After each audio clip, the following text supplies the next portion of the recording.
We have, sino ba to? Jury Sanchez, Yudin Mohe, and we have Judith Barrias. Hi! Hindi ko na natin sila po iba't ibang henerasyon sa YPC, no? Sige, upo muna tayo para so sila yung ating mga members of YPC. So, talagin na ba natin? And then of course, our professional actors po, we have Mr. Ross Besigan. Yeah. Patawagin ko na lang isa-isa, papasok na lang. We have Ross Besigan. Si Ross. Nasa Binyan.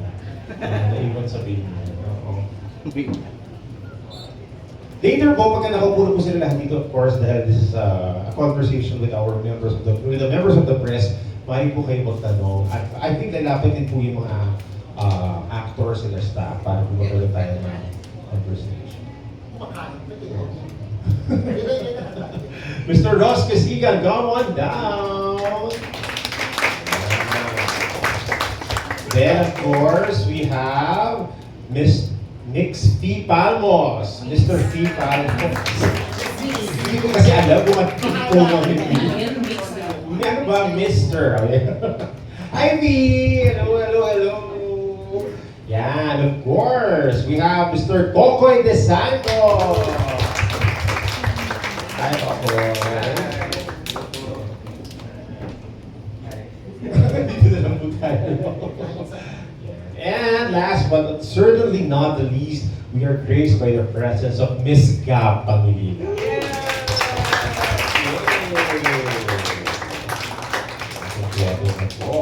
Hi, Gab. Alright, siguro dahil nandito na mga members ng nandito po yung aking dahil nandiyan na po ang ating cast, no? Kompleto na po sila.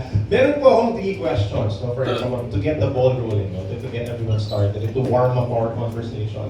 Siguro you can tell our friends, no, here in the venue right now, what your role in the play is. Ano ang ating gagampanan na role. Why you said yes to YPC, no? Bakit tayo hindi nakahindi sa ating sa YPC stage. And lastly, what to expect, no? What to expect for the show or for the different plays that you are doing. Sige? Inayin natin ang linya. Hi! Hi! Good afternoon po sa inyong lahat. I am Lunette Barrias from YPC. First question is, what is my role? Okay, I am playing Chris in the play, Ganito ang Pinangarap Kong Kasal. So, what made me say yes? Hirap pa dito yung director ko. I think wala na silang choice. Ako lang. So, I have been with YPC for 16 years. Yes, so I started 2010.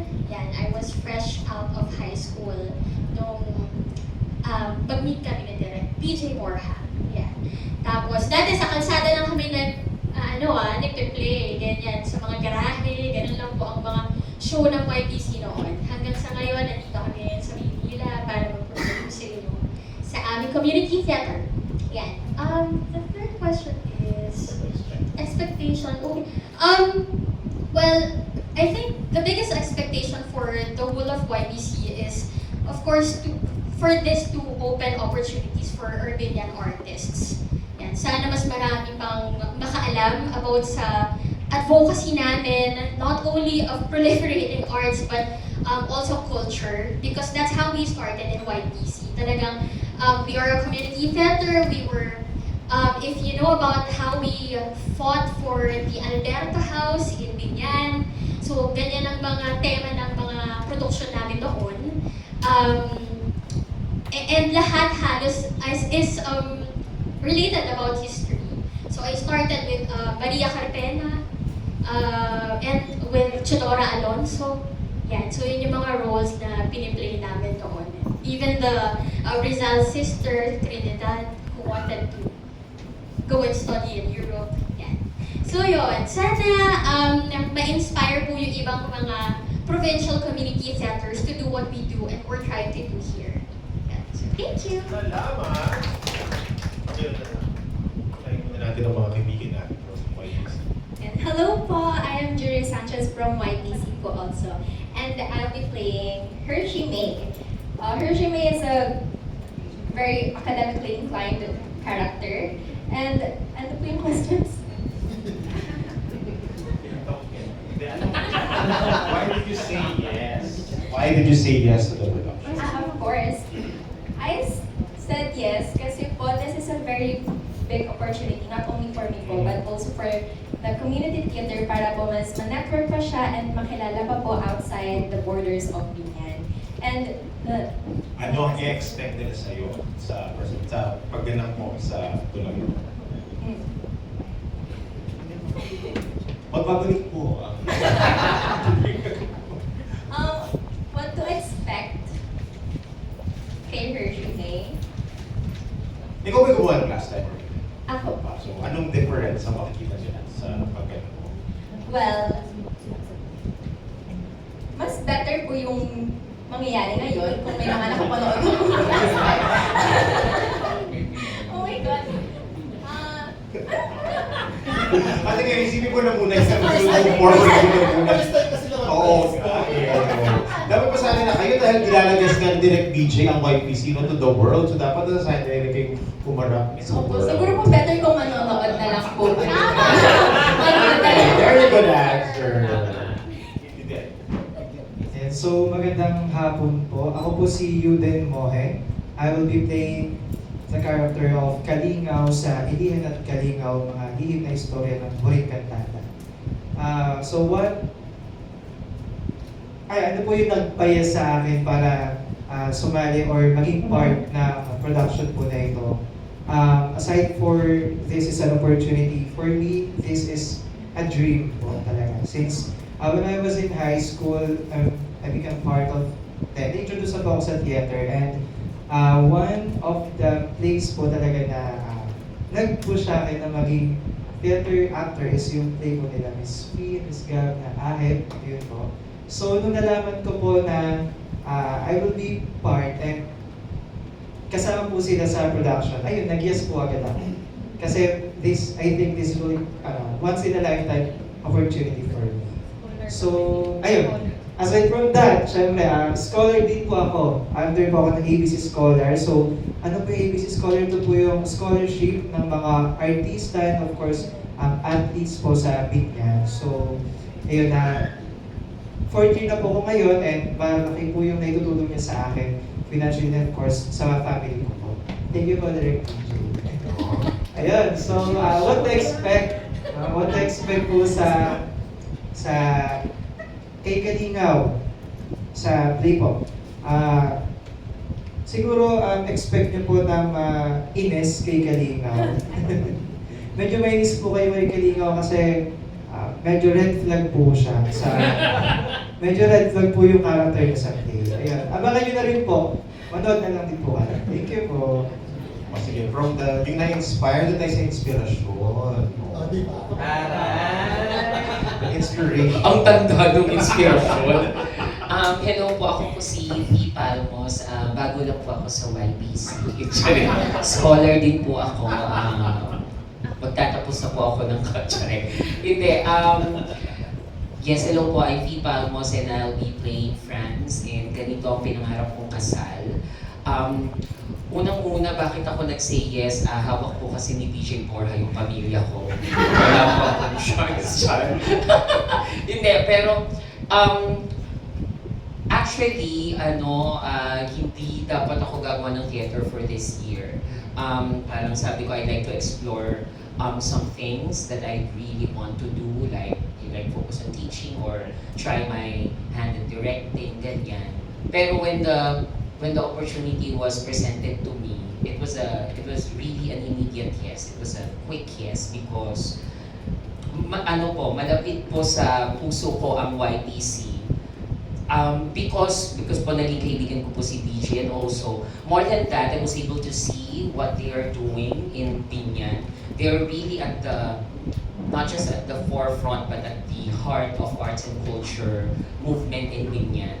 And malaking bagay po sa akin yung yun nga, from the borders of Binyan, aalis sila doon para magpakilala dito sa ating thriving Manila theater scene. And I think, lagi kasing sinasabi na parang ang Manila-centric ng theater, well, wala naman tayong magagawa doon na. And then, there's so many people wanting to see what's happening sa regional theater. And yun, so this is an opportunity na ito po yung nangyayari. Medyo malapit po ang Binyan sa Maynila. Pero hindi rin naman natin pinupuntahan yung Binyan. Hindi rin tayo nagpupunta, for example, sa Bulacan. Kahit mapupuntahan naman na. So, I think importante yun. This is a great opportunity para makita natin yung homegrown talents of Binyan. Because kung pupunta po kayo talaga sa Binyan, they just opened their, I think it was already discussed, they just opened their Sentrong Pangkultura ng Binyan that will rival all the theaters here in Manila. Ang ganda-ganda po ng theater. And also again, a 20-year-old community theater now trying its hand in, introducing itself to the audiences here in Manila. So again, it was an easy yes for me. Kasi yun, parang gusto ko lang sumama kasi ano tawag dito, oh my God, history to. Charing, cloud chaser pala. Charing. Pero yun, kasi napanood ko din po ito when it was first stage. And yun, magkasama kami ni LJ noon, tapos magkatabi kami. And then, wala pa sa hinuha namin na magkakaroon ng ganito. But we are just, the two of us are just so proud of what we watch. Na parang, so, fairness naman. Ganyan na kami na ganyan when we were watching. And hindi lang yun, ilang beses na ako nakapanood ng mga shows ng YPC. And they are a really talented bunch of young artists. And it's not just actors, but what's happening in Binyan, thriving ang artists because there's really great support of the local government for arts to thrive there. So parang ang saya na again, mapasama kasi yun, cloud chaser tayo. Charing. Anong i-expect sa akin? Ano yan? Bakit po? Oo. Yan, ganyan. Oo, di ba? Backstaban. Sa harap. Frontstaban. Ang i-expect? I think it's also like a dream come true for me. I've been in the business for more than a decade, but it's rarely that I'm given the chance to like play something that is serious, that is also dramatic. Because, pag FIPAL mo, laging, okay, kailangan mo ng baklang bumibirit, na nakakatawa, na witty, na petit, that will really, ang tawag dito, talagang papatawanin yung audience paglabas niya pa lang. Well, that's the FIPAL was brand. So, laging ganun, hindi ako nabibigyan ng opportunity to like, channel that, emotional and dramatic side of me. And ganito ang pinangarap mong kasal is one of LJ's really beloved plays. And in a way parang, sana ma-play ko to kasi labes ko na itong labasa. Parang sana ma-play ko to. Even when we were watching it, wala din sa hinuha ko na I'll be able to play it. But nung February, I was given the chance to play it for isang beses. Yung Art Fridays ng NCCA. So yun, parang, okay, parang, kaya pa naman pala. yung ganon. So, kung ano i-expect, ibang FIPAL. So, Showbiz mo. yun pero yun iba talaga, like iba, it's funny but at the same time, it's bittersweet and wala, pag tinignan nyo talaga yung IMDb ko, wow, dumating na tayo sa IMDb. Oo, pero pag tinignan nyo po kasi talaga, like wala, lagi lang akong nakakatawa most of the time. But of course, yung Delia is like a mix of it, but it's so big. But doing something as intimate and also as personal, and also as part of the LGBTQI+ community, ang sarap to tell a story of your community na pinaglalaban pa din hanggang ngayon. So yun po. Yeah. Thank you. And speaking of homegrown, kasama po namin sa Tulaang UP, Mr. Ross Messina. Homegrown ng Tula. Yes, I am Ross Pesigan. Gaganap bilang Sir Banakot. Okay. Oo nga eh, kasi usually estudyante, yung ginagawa ko ngayon, sir na po ako. Tapos, bakit ba ako umuo? Kasi si Kuya BJ yung si Direct BJ yung nagtanong. Eh, pag nagtatanong si Direct BJ, oo naman ako agad kahit hindi ko alam kung ano yung gagawin. Ganun lang ako kadaling hilahin ako. Pakinig kita, ganyan. Grabe. Ano lang ako, cheap date lang ako. Pero maliban din doon, si Kuya BJ kasi, ito sa pananaw ko, isa siya sa mga na sabihin na natin na napamana ni Sir Tony yung kung paano siya mag-direct kay Kuya BJ. So medyo na kapag nag-direct siya, yung feeling lang na nostalgic kasi ito si ganito yung style ni Sir Tony. So nakakamiss na. Wala naman miss ko si Sir Tony kapag gano'n. Tapos, anong i-expect nyo sa amin? Prepare to be, prepare to get uncomfortable. Oo. dun sa dula namin ni Jury. Pero, unti-unti naman, maliliwanagan kayo at ayun lang, a pleasant surprise naman siya. Maraming. Yan, alright. And speaking of pleasant surprise, isa sa mga pinakahinahang aktor ngayon po sa telebisyon at sa pelikula, Mr. Kokoy De Santo. Grabe. Hello po, gandang tanghali po, hapon sa inyo lahat. Ako po si Kokoy De Santos at gaganap bilang si Noel sa ganito ang pinangarap kong kasal. So, yan. Bakit ba ako umuo? Kasi bakit hindi? Shoutout kay Direk Carlo Cano. Sa Direk Carlo, part din siya ng Mapanakip. At nagkatrabaho kami sa isang serye sa GMA. This year lang, tapos siya yung nag-push sa akin para ma-meet din si Direk BJ Borja. At nung binasa ko yung script at sinabi sa akin ni Direk na ito yung mga kasama mo, bukod kay Fee, kay Ross at kay Gab, syempre naging curious ako sa YPC. At ang laking bagay din nung dinala nila ako mismo sa Binyan. Tinanong pa ako naman sa Binyan. Kasabi ko, alam ko yung Binyan, syempre aware ako sa Binyan, pero hindi ko in-expect na may ganito palang klase na pagmamahal sa art sa Binyan. So, ayun. So, yes. So, binasa ko yung script at hanggang ngayon, nag-memorize pa rin ako. Ever yan. So, first rehearsal namin, Rock drums. books na po si Kokoy. Pressure daw mga kasama ko. Eh, sila kayo hindi drums. Ano yung expect nyo? Expect nyo syempre yung nostalgia dun sa ganito ang pinaharap kong kasal. Syempre sa mga eksena at mga replay na music. Hindi ko na sabihin, baka mag-preamp ko. At yun lang naman. Expect nyo na nasaktan kayo. Thank you.